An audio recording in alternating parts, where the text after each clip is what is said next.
Hey everybody, so today we're going to be making a spinach basil pesto. So I'll see you when we get there.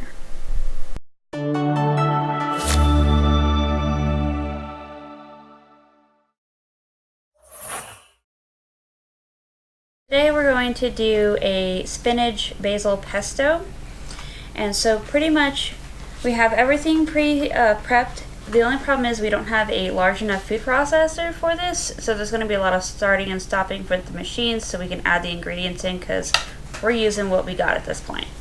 But if you have a food processor, basically what you would do is you take your 1.5 cups of spinach, your 3/4 cups of basil, your half teaspoon of black pepper, 3/4 teaspoon of kosher salt. I have the pink Himalayan salt right here.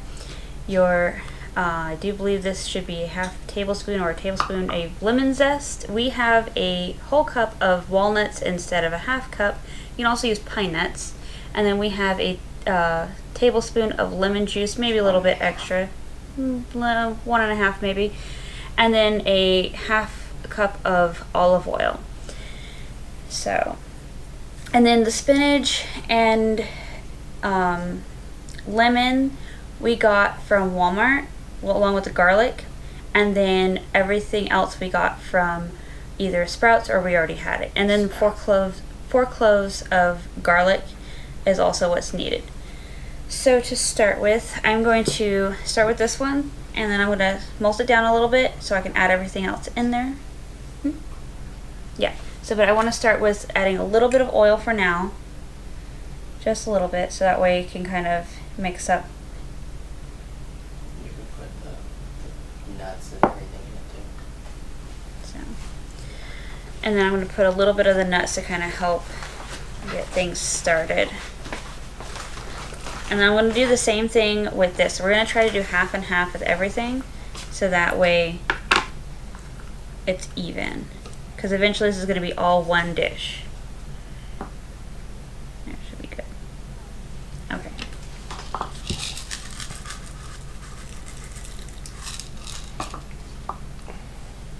This stuff should fit. Yeah, little stuff should fit. I don't know about the garlic. Yeah, that should be good. You can put the garlic in there. Okay. Okay, so looks like everything's fitting for now. That should be about half. There's also 3 extra little tiny pieces of garlic that came with the cloves, so I just kind of threw those in there. They were so tiny, it didn't really matter. They wouldn't have made a teaspoon. Yeah. So we're just gonna pop the lid on, and that opens up there. Make sure everything goes down. Okay. And sorry if it's loud, so adjust your headphones.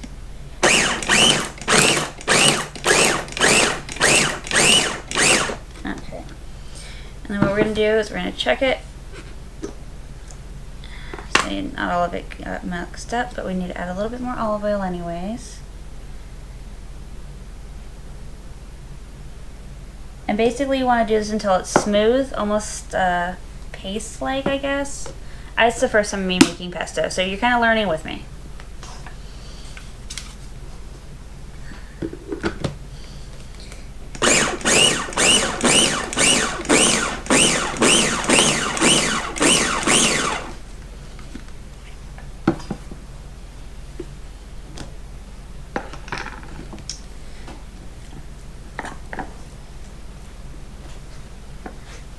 Looks like it's going in the right direction.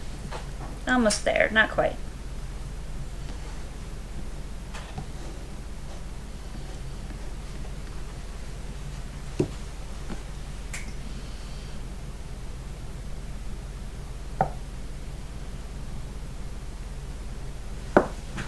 Okay, that looks like it should be about the last bit for this. I might have gotten the measurements a little wrong.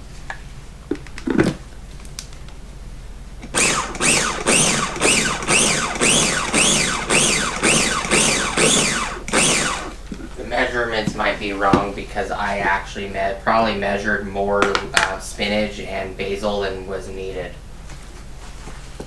Oh, you know what I forgot? I forgot the Parmesan cheese. That is what I forgot. Ah. That's why we got extra. It actually needs Parmesan. Yes, That's so right. I had forgot that it needs Parmesan cheese. I'm Italian and I forgot. Yes, we'll blame the Italian. Okay, so for the Parmesan cheese, I just got the Frigo. I probably said that wrong. It's Frigo. Frigo? Frigo. Okay, so Frigo shredded Parmesan cheese. It's a 10-ounce container. And let me quickly just look how much I need.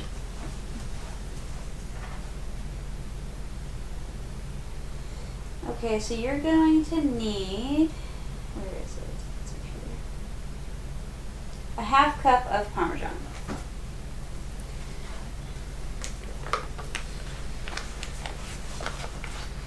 I get this plastic off.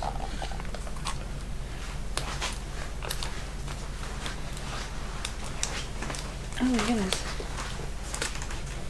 Excuse me, I need to get scissors. Or a knife.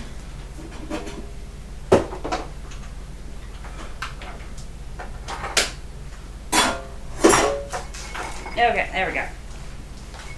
Success. We got it open.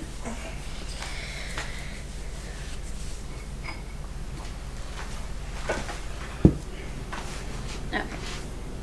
So I'm just going to use this 1 cup measurement. I'm just going to fill it up about halfway. Just to make it easier.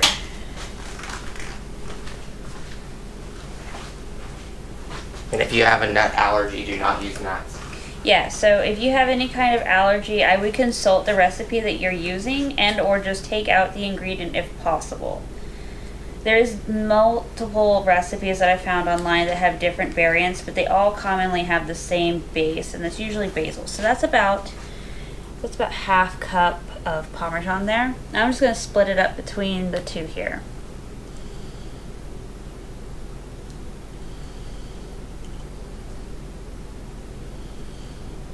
In order to make a pesto, you do not have to have nuts. It's not a requirement. So that looks about half from what I have. So I'm going to pop the lid back on, zip it up a little bit.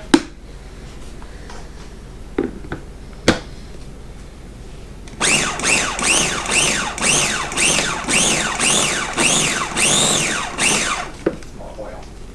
Yeah.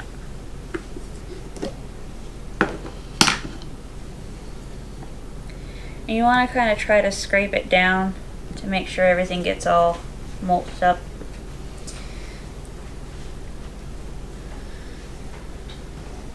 But before I put too much oil in this one, I want to make sure I get the other one as equal as possible. So we're just going to put the remaining garlic in here and everything else.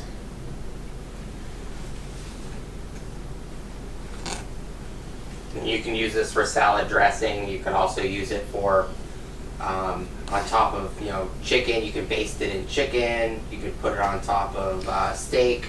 Yep, you can use it for shrimp. I think my favorite application so far is on like salads or chicken, because I had a sandwich with pesto and oven roasted chicken or rotisserie roasted chicken, something like that. It was really good. Rotisserie chicken. Rotisserie chicken, okay. So yeah, we're just gonna get everything in here that's left, because like I said, it's supposed to be one thing, but we don't have a big enough container for everything.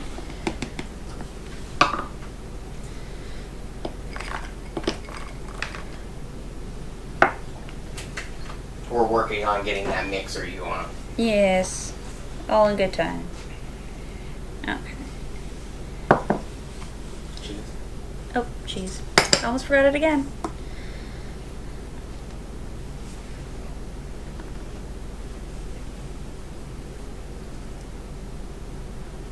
And the basil and the spinach was washed, Yes. just in case. We got fresh basil from Sprouts, in fact. Little container right here. It's from Sprouts. It's organic basil. and I had to pick it off the stems and stuff because it basically came as if it was already on the plant already. Just all I had to do was finish picking it. Okay, so it looks about like everything. Yes. Okay.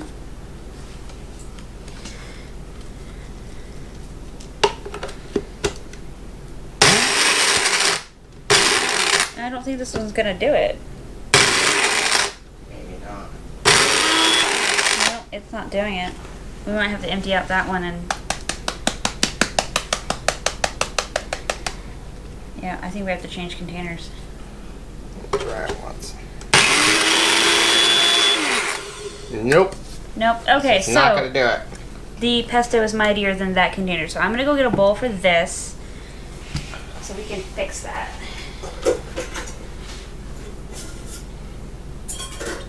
No wonder it was stopped being used. It didn't record any of that. Okay, so last thing you saw was this not working for us at all. So, well, the video stopped for whatever reason. We don't know why. We switched everything into here. We put everything that was in this bowl in here as well. We added a little extra Parmesan and a little bit more oil. And so basically, I'm going to have my husband hold it up so you can see it better. But that's basically the consistency that you want. Not quite runny, not quite a paste, somewhere in between. I'm going to link down below the recipe I got it from so you can find all the ingredients there. And also so that way if you have a nut allergy, you can substitute it out or change the nuts for pine nuts or whatever you want to use, because the original recipe calls for pine nuts. And I couldn't get them, so I got walnuts instead. And the pine nuts were $25 a pound, where the walnuts are $7, so it makes it a lot cheaper. So that being done, okay, so we're gonna stop here, and I think we're just gonna finish up eating the rest of our dinner. I'm gonna link down below everything, including a link to my husband's YouTube channel, because he has a friend who's doing a what was it? A GoFundMe account? It's a GoFundMe. Yeah, fundraiser. For students who do good in automotive school. They get good grades. They get to have a chance at having this GoFundMe account help them buy stuff to start their career. So I'm going to leave all that down below so that way you guys check everybody out and everything. So if you like, comment, subscribe, and share, that'd be very appreciated. And then I'll see you guys next time. And also, you had mentioned earlier that you were going to put a link. You're going to put a link to a recipe that you had found. Yes. And then all the ingredients that we specifically used and what proportions we used. Yes, I'm going to make sure everything is in the description below. Thank you for watching. See you guys next time.